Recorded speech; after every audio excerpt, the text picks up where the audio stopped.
Hello everyone, I'm Dr. Saman Siddiqui, Associate Professor Zoology from Bharati University, and today I'm going to make you all know about how to write a review of literature, or in other words we can say how to write a research paper. Research paper आप कैसे बना सकते हैं, research paper आप कैसे लिखेंगे. तो मैंने यहाँ पे अपना एक रिसर्च पेपर शेयर किया है on a new nematode Rhabdochona tictai new species from fresh water fish Barbus ticto Gunther. अब देखिए हमें सबसे पहले क्या करना होता है, what we will have to do is to select the topic. तो टॉपिक सेलेक्ट करने के लिए हमें क्या करना है, पहले हमें अपने काम पे फोकस करना. ओके, हमें अपने काम पे फोकस करना है इन द सेंस हमें पहले टॉपिक सेलेक्ट करना है. तो टॉपिक हम कैसे सेलेक्ट करेंगे, हमें ऑब्जेक्टिव्स कैसे निकालना है, रिसर्च मैथोडोलॉजी क्या होती है, डिज़ाइन क्या होता है, उसके बेसिस पे हम टॉपिक सेलेक्ट करते हैं कि हमारे लिए इजी क्या है या हम कौन सा टॉपिक ईजिली कवर कर सकते हैं. सो सबसे पहले हम क्या करते हैं, एक रिसर्च पेपर के लिए हमने टॉपिक तो सेलेक्ट किया है. अब इस टॉपिक के बाद फिर हमने सबसे पहले एब्स्ट्रैक्ट लिखना है. तो हम एब्स्ट्रैक्ट कैसे लिखेंगे, एब्स्ट्रैक्ट आप कैसे लिख सकते हैं, a new species of a family. मैंने क्या किया है, जो भी न्यू स्पीशीज़ फाइंड की है, मुझे ये न्यू स्पीशीज़ मिली है, तो मैंने इसे कैसे लिखा, a new species from the family. किस फैमिली से बिलोंग करता है, रैप्डोकोनाइडी. ठीक है, मैंने देखा यामागुटी एस हेलमेंथम 1960 एक बुक है, ये सिर्फ स्पेसिफिक पैरासाइट्स के लिए इसमें हेलमेंट्स पूरा है. ठीक है, तो मैंने ये बुक निकाली. इसके बाद फिर मैंने पहले फैमिली से इसे देखा. ठीक है, from the stomach of fresh water fish Barbus ticto. मैंने क्या किया इसमें, but what we will have to do is to find a fish. ठीक है, हमें क्या करना है, फ़िश की बॉडी में से इंटेस्टाइन हो, उसका स्टमक हो, ब्रेन हो, आई, जहाँ पैरासाइट्स के प्रेजेंट होने की पॉसिबिलिटीज़ है, we will have to search this particular part.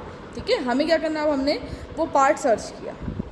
ठीक है, हमने वो स्पीशीज़ के बॉडी का इंटेस्टाइन का सेक्शन कटिंग की. सेक्शन कटिंग करने के बाद में मुझे ये फ़िश है जो फ्रेश वाटर फिश बारबस टिक्टो, जिसका नाम है बारबस टिक्टो गंथर. ठीक है, इस फिश की बॉडी में जो कि मुझे कोट सागर पॉन्ड में मिली थी, ये हमें पूरा डालना है. एब्स्ट्रैक्ट में हमने क्या काम किया है, हमने किस पर्टिकुलर पार्ट से लिया है, हमने किस स्पीशीज़ से लिया है, वो किस फैमिली से बिलोंग करती है, वो किस ऑर्डर से बिलोंग करती है, हमें ईच एंड एवरीथिंग एब्स्ट्रैक्ट में बताना है, बट शॉर्ट में. तो मैंने क्या किया है, बारबस टिक्टो जो कि मुझे कोट सागर पॉन्ड में मिली थी, कहाँ पे, Kota Bilaspur, which is present in Chhattisgarh. Okay, मुझे बिलासपुर कोटा में एक पॉन्ड है जिसका नाम है कोट सागर पॉन्ड, वहाँ से मुझे एक मछली मिली, एक फ़िश मिली बारबस टिक्टो. ठीक है, अब मैंने क्या किया, इस स्पीशीज़ को और बाकी जो पहले से डिफ़ाइन हो चुकी है या पहले से डिस्क्राइब हो चुकी स्पीशीज़ से कंपेयर किया. ठीक है, तब मुझे पता चला कि ये स्पीशीज़ जो मैंने सर्च की है ये नई है. ओके, सो मेरा कंपैरिजन हो गया. मतलब मैंने क्या किया, डेटा कलेक्ट किया, उसे असेंबल किया, उसे फिर एनालाइज किया. ठीक है, एनालाइज किया, देन आफ्टर मैंने ऑब्जर्वेशन टेबल बनाई. सो अब मुझे पता चल गया है कि ये न्यू स्पीशीज़ है, किस जीनस से, रैप्डोकोना से. अब मैंने यहाँ पे नाम देना है, अगर न्यू स्पीशीज़ है तो मुझे नाम देना है, तो मैंने उसे दिया रैप्डोकोना टिक्टाई. आपने नॉमेनक्लेचर में पढ़ा होगा नामकरण कैसे किया जाता है, क्लासिफिकेटरी स्कोप, नॉमेनक्लेचर, टेक्सोनॉमी. ठीक है, तो रैप्डोकोना टिक्टाई मैंने कैसे दिया है, on the basis of Barbus ticto. Species का नाम क्या है, बारबस टिक्टो, उसके नाम की वजह से मैंने नाम दिया रैप्डोकोना टिक्टाई. हो सकता है मैं अपने नाम से दे सकती थी रैप्डोकोना समंथम, रैप्डोकोना सिद्दिकियंस. टिक्टाई क्यों है, क्योंकि स्पेसिफिक AEAIIEAE ही दिया जाता है. ओके, अब यहाँ पर क्या हुआ, मैंने ये न्यू स्पीशीज डिस्क्राइब की. The new species is characterize by the body size. इसे कैसे मैंने कैरेक्टर अलग किया, बॉडी साइज से. लोकेशन ऑफ नर्व रिंग, मैंने जो निमेटोड्स निकाला है उसमें नर्वस सिस्टम की जगह पे नर्व रिंग होता है, तो मैंने देखा उसका लोकेशन कहीं और था. इसका एक्सक्रीटरी पोर को मैंने देखा, number and arrangement of caudal papilla मैंने देखा. मैंने हर कुछ सब कुछ सारे पार्ट्स को ऑब्जर्व किया. जब मुझे समझ में आया कि हाँ this is other than described species, then after मैंने इसे नाम दिया रैप्डोकोना टिक्टाई. ठीक है, आप ऑनलाइन भी सर्च करते हैं अगर रैप्डोकोना टिक्टाई न्यू स्पीशीज़, आपको मेरा नाम दिख जाएगा और ये फुल लेंथ पेपर शो हो जाएगा. तो आई थिंक आपको ये समझ में आ गया होगा कि एब्स्ट्रैक्ट राइटिंग कैसे करते हैं. देन आफ्टर कीवर्ड्स हमने कैसे लिया है, बारबस टिक्टो, पर्टिकुलर एक ही स्पीशीज़ है जिसमें से मैंने ये स्पीशीज़ निकाली. अब मैंने कितना निकाला, कितना कट किया, वो आपको पूरा फुल लेंथ पेपर में लिखना है, ठीक है।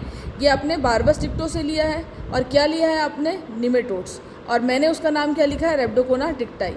ये 3 स्पेसिफिक चीज़ें हैं जो हम रिपीट नहीं किए हैं, और ये ऐसी चीज़, ये तीनों ऐसे पॉइंट्स हैं, ऐसे वर्ड्स हैं जो कि स्पेसिफिक पूरे रिसर्च पेपर को प्रेजेंट करते हैं।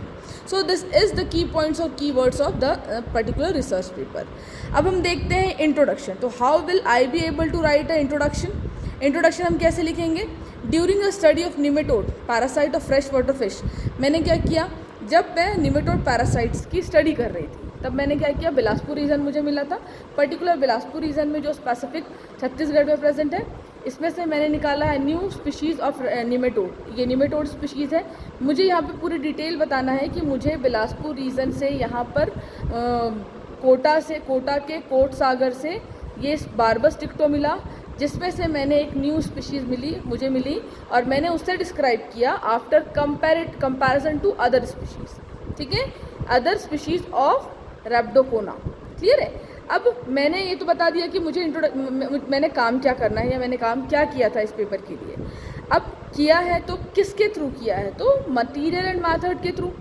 मटीरियल एंड मैथड में हम क्या बताएंगे, जो हमने स्पीशीज़ ली उसमें हमने क्या कौन से पार्ट को कट किया, वो पैरासाइट, वो निमेटोड मुझे कहाँ से मिला, ठीक है। The host Barbus ticto Gunther was obtain from Kot Sagar. फिर से वही बताया मैंने कि ये स्पीशीज़ जो मुझे मिली है वो हमें कहाँ मिली है, कोट सागर, कहाँ पे, बिलासपुर, कोटा से। मैंने डिटेल बता दिया कि मुझे पर्टिकुलर स्पीशीज़ कहाँ मिली। Fishes were examined thoroughly for nematode parasite. हमने फ़िश को पूरा डाइसेक्शन किया, उसका थ्रू आउट कटिंग की, किसके लिए, फॉर द प्रेजेंस ऑफ, ठीक है, मुझे सर्च करना है सिर्फ कि इसमें निमेटोड पैरासाइट्स है कि नहीं। ड्यूरिंग ऑब्जर्वेशन मुझे निमेटोड्स मिले, ट्रिमेटोड्स मिले, सिस्टोड्स मिले, नंबर ऑफ स्पीशीज़ मिली, but I will have to find the nematode. अब मुझे निमेटोड फाइंड करना था। मैंने क्या किया, 28 फिशेज़, सिर्फ बारबस टिक्टो की 28 फिशेज़ मैंने एग्जामिन की, मैंने डाइसेक्ट किया, ठीक है, ओनली 9 वेयर इन्फेक्टेड। अब मैंने इसमें देखा 28 में सिर्फ 9 स्पीशीज़ में पैरासाइट्स मिल रहे थे। In these 6 male and 5 female were observe, ठीक है। अब इसमें क्या किया देखा मैंने 28 फिश कट की, इसमें से 9 जो थी उसमें पैरासाइट्स प्रेजेंट थे विच इज़ इन्फेक्टेड। अब मुझे उसमें से 6 मेल मिले और 5 फीमेल मिली। हो सकता है एक मेल डिस्ट्रॉय हो गया हो या मुझे नहीं मिला हो, ठीक है। अब मैंने क्या किया, उसे, मेरा तो मटेरियल हो गया। अब इस मटेरियल को हम कैसे लेंगे, nematodes were fixed in 70% alcohol. मुझे जो निमेटोड्स मिला मैंने उसे पहले ल्यूक वार्म वाटर में डाला। ल्यूक वार्म वाटर में डालने का मेरा रीज़न ये था कि हमारा रीज़न ये होता है कि उसमें जो ऑर्गन्स रहते हैं, वो जो मुड़े रहते हैं, वो स्ट्रेट हो जाते हैं। देन आफ्टर मैंने उसे 70% अल्कोहल में प्रिजर्व कर दिया, ठीक है। पहले 70% अल्कोहल में फिक्स किया फॉर सम टाइम, उसके बाद फिर मैंने उसे प्रिजर्व इन 10% अल्कोहल, मैंने उसे अल्कोहल में फिक्स कर दिया, ठीक है। अब मैंने क्या किया, यहाँ पे 2 क्लियरिंग एजेंट लिया था, ग्लिसरॉल एंड क्रियोसोट, ठीक है, was use in order to examine properly. Creosote और ग्लिसरॉल क्या होता है, क्लियरिंग एजेंट होते हैं, जो कि इसमें इंटरनल ऑर्गन्स के साथ में कुछ टिश्यूज़ वगैरह या कुछ छोटे से पार्ट्स वगैरह अगर चिपके रहें तो उसे क्लियर कर देते हैं, ठीक है। All measurements are given in millimetres. क्यों, with the help of lucida camera. मैंने जितने भी स्पीशीज़ फाइंड आउट की है या मैंने जितने भी रिसर्च वर्क किए हैं निमेटोड्स पे, मैंने सब में ल्यूसीडा कैमरा यूज़ किया है। और ल्यूसीडा कैमरा में जो मेजरमेंट्स आते हैं वो किस में आते हैं, मिलीमीटर्स में आते हैं, mm में आते हैं। तो ये मेरा मटेरियल हो गया, मेथड हो गया। अब हमें क्या करना था, डाइसेक्शन करना था। डाइसेक्शन करके उस पर पर्टिकुलर स्पीशीज़ ढूंढनी थी। मुझे नहीं पता था कि इसमें रेब्डोकोना ही मिलेगा, ठीक है। मैंने क्या किया, जब उसमें कट किया, सिंगल कट किया, मैंने उस पर एलिमेंट्री कैनाल को देखा, आइज़ मैंने डाइसेक्ट की, ब्रेन डाइसेक्शन किया। मुझे जिस पार्ट से मिला, विच इज़ आई थिंक इसमें यहाँ पे कहाँ पे मिला है, इंटेस्टिनल पार्ट में मिला है। अब मैंने जब उसे डिसेक्ट किया तो वहाँ पे मुझे निमेटोड्स भी मिले और सिस्टोड्स भी मिले, ट्रिमेटोड्स भी मिले। अब मुझे आइडेंटिफाई करना था कि इसमें निमेटोड कौन है, ट्रिमेटोड कौन सा है और सिस्टोड कौन सा है। देन जब मुझे कंफर्म हुआ कि हाँ ये निमेटोड्स है, देन मैंने निमेटोड्स को अलग अलग फाइलम से अलग अलग क्लासेस से अलग अलग इसमें रेप्डोकोना से मैंने उसे कंपेयर किया। जब मैंने कंपेयर किया तब मुझे मिला कि हाँ ये स्पीशीज़ नहीं है। कैसे? क्योंकि उसमें बाकी सबसे जो मैंने कंपेयर किया है उससे उसका पेपिला अलग था, ठीक है, उसमें उसका रिंग, नर्व रिंग जो प्रेजेंट है वो थोड़ा अलग था। देन आफ्टर हम देखते हैं डिस्क्रिप्शन। अब स्पीशीज़ का मैंने डिस्क्रिप्शन कैसे दिया, ठीक है। रेप्डोकोना टिक्टाई मैंने नाम दिया पहले स्पीशीज़ को पूरा डिस्क्राइब करके।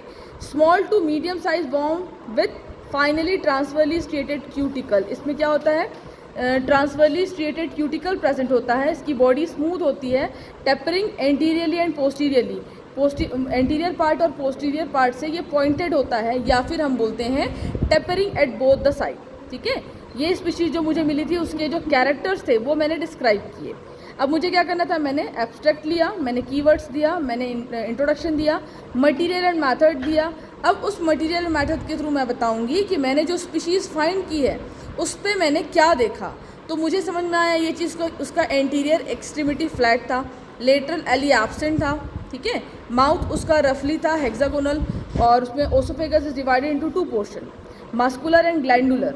तो कंपैरिजन ऐसे किया जाता है। अब देखिए, nerve ring encircling the glandular oesophagus situated below the middle of the glandular oesophagus in male. Male में कुछ अलग मैंने देखा और फीमेल में अलग, but in anterior half of the glandular oesophagus in female. Clear? Male में ग्लैंडुलर इसोफेगस का पार्ट कहीं और था और फीमेल में कहीं और। Excretory pore at level of posterior part of muscular oesophagus. Muscular oesophagus के पोस्टीरियर पार्ट में यहाँ पे एक्सक्रीटरी पोर प्रेजेंट था। Tail of both sexes conical with bluntly rounded tip. अभी आपको जब डायग्राम शो होगा तब आपको क्लियर हो जाएगा जो इसमें टेल प्रेजेंट थी, मेल और फीमेल दोनों में कैसे राउंडेड टिप्स प्रेजेंट थे, ठीक है। तो ये डिस्क्रिप्शन हुआ मेल का। मेल का मिनिमम लेंथ था 3.1 to 3.75 और फीमेल का था 7.12 to 8.3। ये फर्स्ट ईयर से हम जानते हैं कि कोई भी निमेटोड पैरासाइट्स हो उसमें फीमेल जो होती है always larger than male. Male हमेशा फीमेल से साइज में छोटा होता है, ठीक है। मैक्सिमम विड्थ कितनी थी मेल की? 0.9 एंड फीमेल की 1.8 to 1.9 डायमीटर। तो ये मैंने पूरा डिस्क्राइब किया कि फीमेल की बॉडी के ये पार्ट्स में इतना mm प्रेजेंट था। माउथ मैंने देखा हेड डायमीटर अलग था, माउथ अलग था, वैसे हेड डायमीटर फीमेल में अलग था। रफली हेक्सागोनल सराउंडेड बाय 4 स्मॉल सब मीडियम सेफेलिक पैपिला, ठीक है। तो मैंने पूरा डिस्क्राइब किया मेल को और फीमेल को। After description of male and female मैंने डिस्कशन किया। डिस्कशन किससे? जो कि मैंने पहले जो फर्दर स्पीशीज़ रिवाइज कर चुकी थी। The present form when compare to known form of the following facts are observe. जो पुराने फॉर्म जो हैं उसको नए फॉर्म से जब मैंने कंपेयर किया तो मुझे कहाँ डिफरेंस मिला? रेप्डोकोना एक्यूनिमेटा, ठीक है, जिसे किसी ने मॉलिन ने 1860 में डिस्क्राइब किया था, कैडेंसिस में मोरावी ने किया हुआ है, ठीक है, उसके फिर जॉन्स्टन और मॉसन ने किया हुआ था। बहुत सारे जब मैंने कंपैरिजन किए तब मुझे दिखा कि मैंने जो काम किया है, however the present new form also differ from the following known form in the following characters. क्या क्या उसमें था? Size of body and spicules length. जो मैंने काम किया था उसमें अदर स्पीशीज से साइज ऑफ बॉडी अलग था, स्पिक्यूल्स का लेंथ जो था अलग था। Number of arrangement of post and pre anal papilla, जो उसके टेल रीजन में पोस्ट एनल और प्री एनल पैपिला प्रेजेंट थे, वो दोनों के अरेंजमेंट और उन दोनों के नंबर्स प्रीवियस डिस्क्राइब्ड स्पीशीज से अलग थे। पोजीशन ऑफ वल्वा, वल्वा की पोजीशन कुछ दिया रहता है, उससे कुछ ज़्यादा कुछ कम थी। पोजीशन ऑफ एक्सक्रीटरी पोर जो डिफरेंस शो करता है स्ट्रक्चर ऑफ टेल, ठीक है। अब देखिए मैंने क्या दिया, इसका नाम जो दिया था the comparison of new species Rhabdochona tictai new species to some known form are given below. मैंने अब क्या किया, ऑब्जर्वेशन टेबल बनाया टू शो कि मेरी स्पीशीज अलग कैसे हुई, ठीक है। तो मैंने इसमें अलग अलग उसके की पॉइंट्स दिए हुए हैं, कैरेक्टर, ठीक है, length, characters, length, thickness of oesophagus male, ठीक है, nerve ring, spicules, left right, papilla, pre anal papilla है कि पोस्ट एनल पेपिला है, टेल। ये हुआ सिर्फ मेल का। वैसे ही मैंने फीमेल को भी कंपेयर किया है। तो मैंने जो कंपेयर किया है अपने ऑब्जर्वेशन टेबल में देखिए, रेप्डोकोना पोपिनेंसिस, रेप्डोकोना एंगुलाई, रेप्डोकोना गिबर्निकुलस। अब मैंने किससे कंपेयर किया? Rhabdochona tictai which is new species found by me doctor Saman Siddiqui. Correct. अब देखते हैं हम लेंथ कितनी थी पोपियंसिस की 3.43, एंगुला की थी 9.81 टू 12.86, गिबर्निकुलस की थी 2.7 to 3.5, but in case of mine 3.1 to 3.7, मतलब कि ये सब के बीच में वेरिएशंस थे। ठीक, अभी तो मुझे सिर्फ लेंथ मिला है, जब मैंने फीमेल का लेंथ देखा तो वहाँ पर भी थोड़े वेरिएशन शो हुए मुझे। देन आफ्टर मैंने देखा थिकनेस, तो थिकनेस थी 0.95, अलग अलग स्पीशीज़ में अलग अलग थिकनेस थी, मेरी थिकनेस भी वहाँ कहीं आगे पीछे थी। ऐसे मैंने कंपेयर किया कि मुझे जैसे कि पेपिला, प्री एनल पेपिला था पेपुएंसिस में 9, एंगुला में 8 और 9, 8 भी था, 9 भी था, गिबर्निकुलस में 8 था, मेरे में भी 8 था।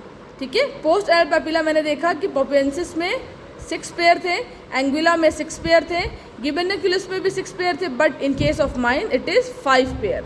तो कहीं ना कहीं वेरिएशन शो हुआ, दैट इज़ वाई मैंने इस स्पीशीज़ का अलग नाम दिया रेप्डोकोना टिक्टाई। मैंने कंपैरिजन टेबल बनाया, उसमें मेल और फीमेल का पूरा कंप्लीट ऑब्जर्वेशन दिया। ठीक है, अब देखते हैं हम स्पीशीज़ का स्ट्रक्चर कैसा था।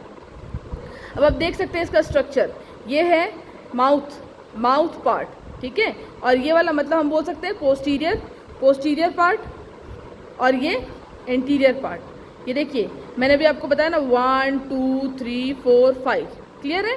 और देखिए इसका मैंने 0.5 mm दिया हुआ है, 0.5 mm, 0.5 mm। तो ये फिगर मैंने कैसे आइडेंटिफाई किया, anterior end of both male and female. ठीक है, ये हम जो स्ट्रक्चर देख रहे हैं मेल और फीमेल का ऐसा ही था। ठीक, सेफेलिक एंड हम भी देखते हैं, सेफेलिक एंड इसका कैसा था। ठीक है, ये देखिए बकल कैविटी, ओइसोफेगस 0.5, इन दोनों के बीच में जो गैप था वो था 0.5, जो कि सारी स्पीशीज से जो मैंने कंपेयर किया है वो उनसे अलग था।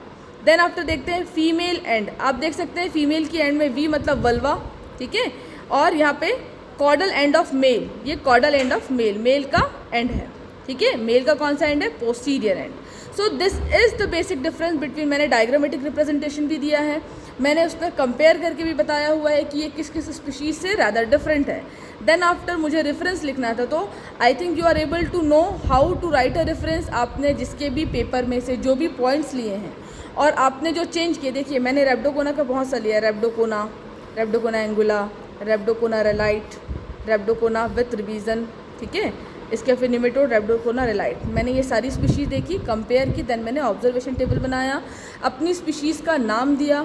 सो that is what we are able to write a research paper. हम रिसर्च पेपर कैसे लिख सकते हैं और रिसर्च पेपर का टॉपिक हम कैसे देंगे, अगर हमें नई स्पीशीज़ मिलती है हम उस नई स्पीशीज़ का नाम कैसे देंगे। ये एक मेरा रिसर्च पेपर का मैंने एग्जाम्पल दिया है, आप अपना खुद का भी बना सकते हैं। So thank you so much.